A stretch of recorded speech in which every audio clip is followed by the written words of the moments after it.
हजरत ईसा अक्सीम अल्लाह के बरगजीदा नबी थे।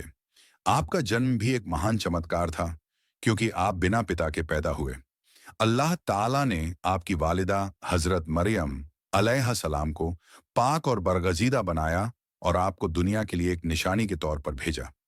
बचपन से ही हजरत ईसा ऐजान को अल्लाह ने हिकमत और दानाई, बुद्धिमानी अता की।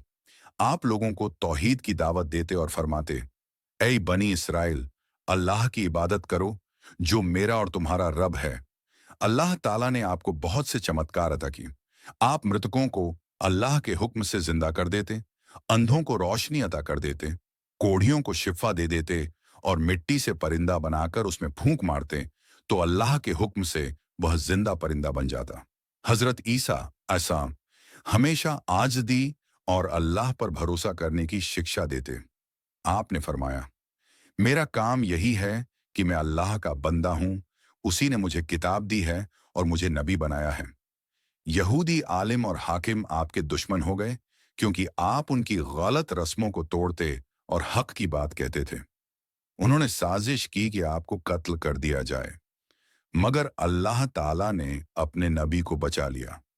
कुरान में आया है कि उन्होंने कत्ल का दावा किया, लेकिन हकीकत यह है कि अल्लाह ने हजरत ईसा नैस को जिंदा आसमानों पर उठा लिया।